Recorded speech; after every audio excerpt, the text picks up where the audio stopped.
저는 백혈병 환자입니다.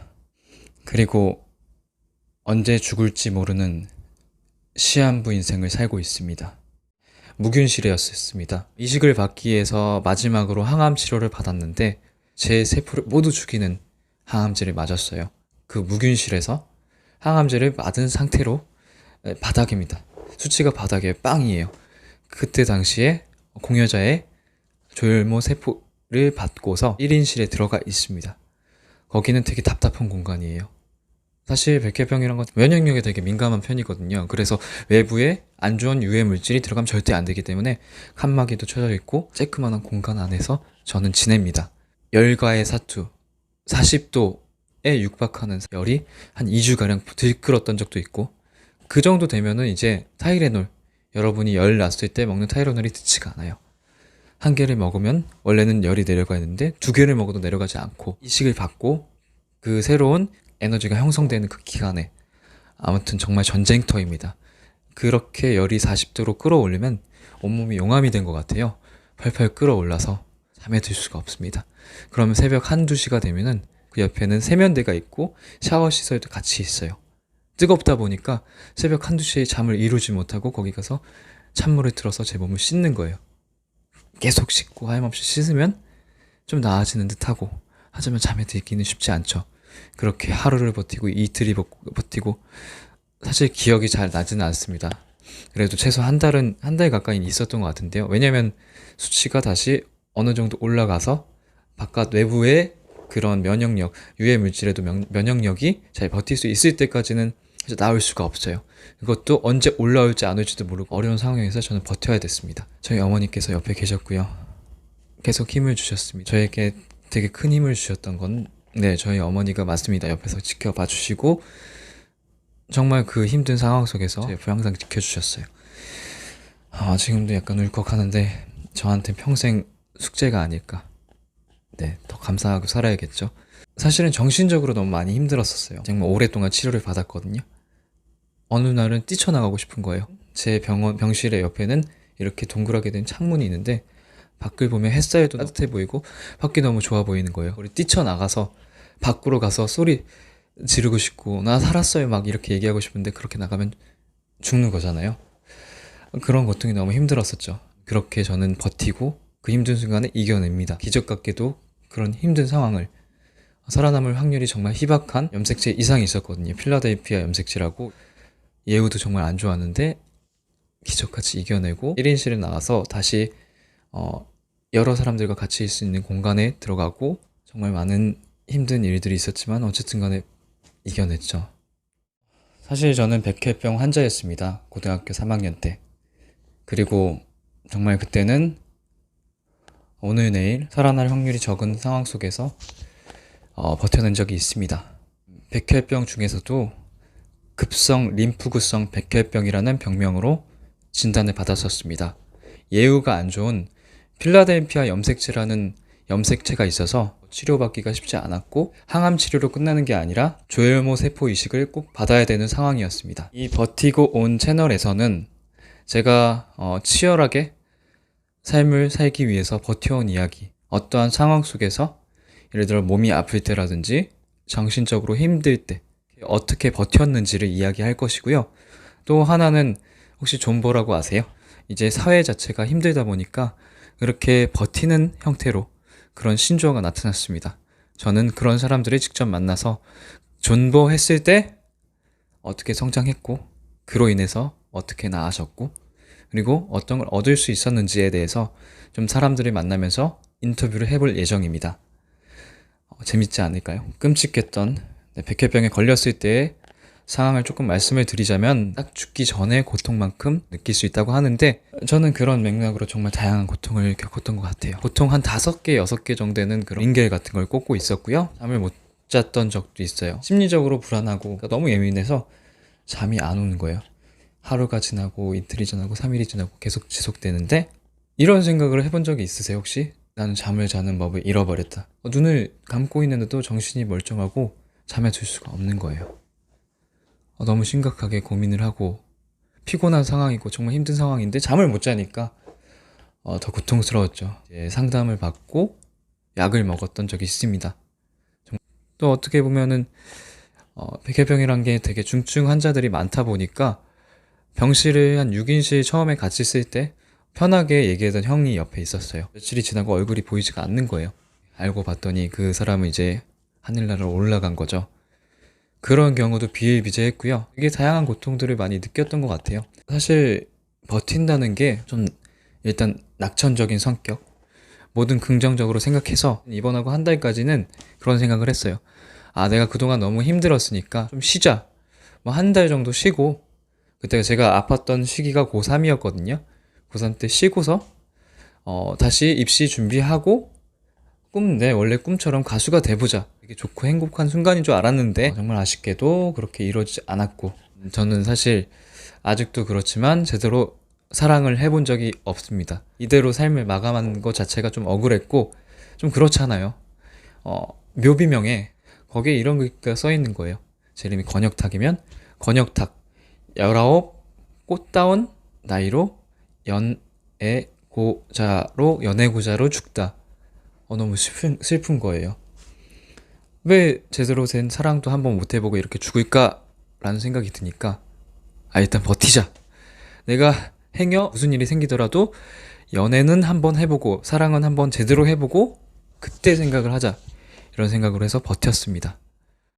근데 퇴원을 하고 나서는 좀 나아졌을까요?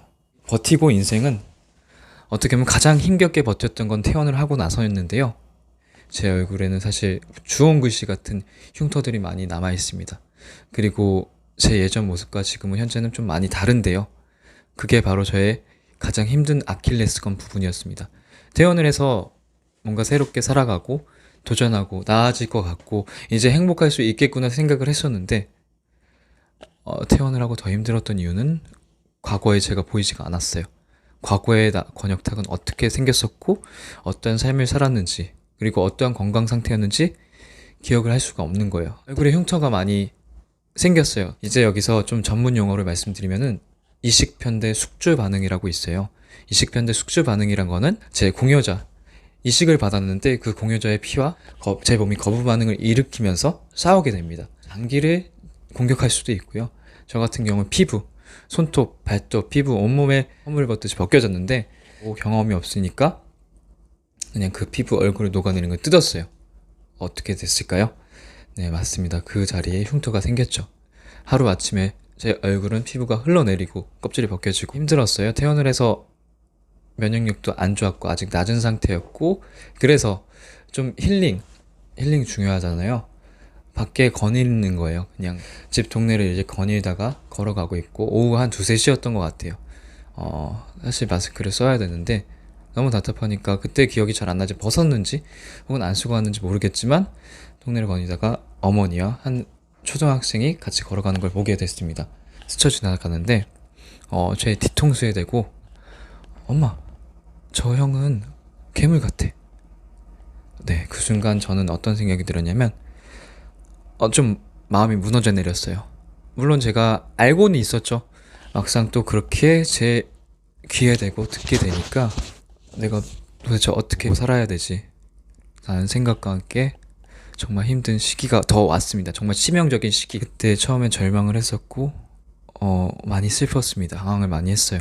회복이 안 된 상태에서 술도 배우고 클럽도 가보고 처음 클럽도 가보고 그냥 좀 왜 살아야 되는지 모르니까 친구하고 띵까띵까 놀았어요.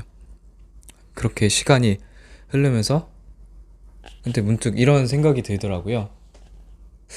야, 너 그러려고 살았어? 너 진짜 하고 싶은 거 있었잖아. 연애하고 사랑하고 싶다며. 이렇게 살 수 있겠어? 라는 생각과 함께 제 스스로한테 화가 났어요. 세상에 그럴 수 있는 건 당연한 거야. 하지만 너가 그거에 치면 안 되지. 맨 땅에 헤딩을 하자. 눈에는 눈, 이에는 이. 당신들이 그럴 수 있어. 나한테 뭐라고 할 수 있지만 난 지지 않을 거야. 그때부터 좀 버틴 것 같아. 마음속으로 미래에 내가 나아질 수 있고 뭔가 할 수 있다는 좀 자신감을 갖고 자존감을 높이기 위해서 무작정 했어요. 홀서빙도 하고 그리고 매장에서 판매도 하고 극단에도 들어갑니다. 왜냐면 제가 하고 싶었던 것들이 사람들 앞에 서가지고 뭔가 보여주는 것들이었으니까. 그러면서 극단에서 한 극단 대표님을 뵙게 되었는데, 그분은 저의 이제 고등학교 연사님이셨고, 저에 대해서 관심도 없었고, 좀 소심하고 소극적인 그런 부분에 대해서 좀 질타를 많이 하셨었죠. 그런 생각을 고등학교 때 갖고 계셨다가, 제가 찾아갔을 때는 이제 20대 초반이었는데, 제 이야기 드렸습니다. 제가 이런 힘든 시간을 버티고 이겨냈는데, 사실은 이런 상황이 또 왔습니다. 근데 연기를 하지 못하고 여기서 뭔가를 해내지 못하면 저는 포기하고 죽어버리고만 갔습니다. 일단 대표님께서 신경의 변화를 느끼시면서 그래, 나랑 같이 하자, 이렇게 말씀해 주시는 거 아니겠어요? 그렇게 극단에 들어가게 되었습니다. 사실 막내였어요. 꾸중도 많이 받고 혼나기도 되게 많이 혼났는데, 되게 감사했던 게 그분은 저를 있는 그대로 봐주셨습니다.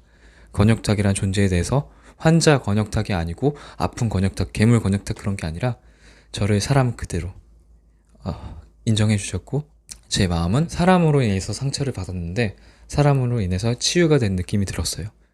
그렇게 극단 생활을 2년 정도 합니다. 막내라는 힘든 부분도 있었지만 그 안에서 새로운 경험들, 연극도 했었고요. 그리고 통기타를 배우면서 무대에 서서 기타 연주도 했었습니다. 노래도 참 좋아했거든요. 그리고 MC를 본 적도 있어요. 행사 MC도 보고. 그러면서 되게 자연스럽게 저는 좀 사람들에게 대인기피증, 우울증 등등 피하고 회피하려고 했던 성향들이 차츰 나아집니다. 그래서 버팀의 연속이 아니었을까 생각이 들어요. 오늘은 그냥 간단하게 이렇게 버텨내고 견뎌냈던 이야기를 좀 들려드리고 싶었어요.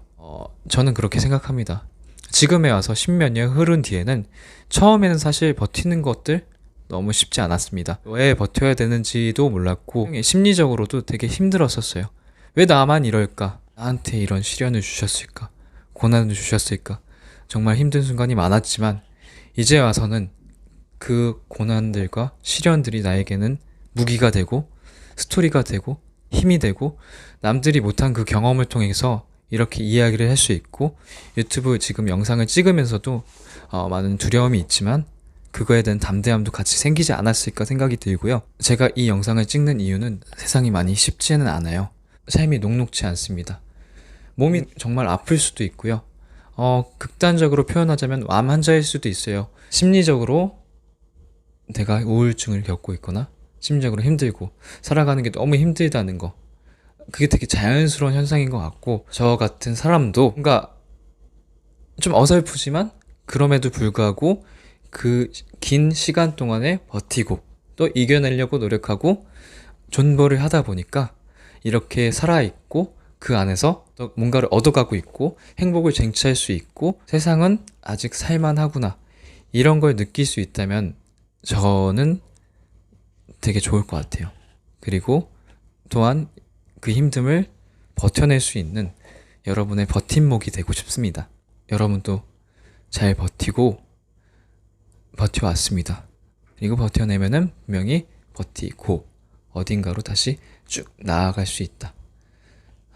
네, 지금까지 버티고 온 TV의 권혁탁이었습니다.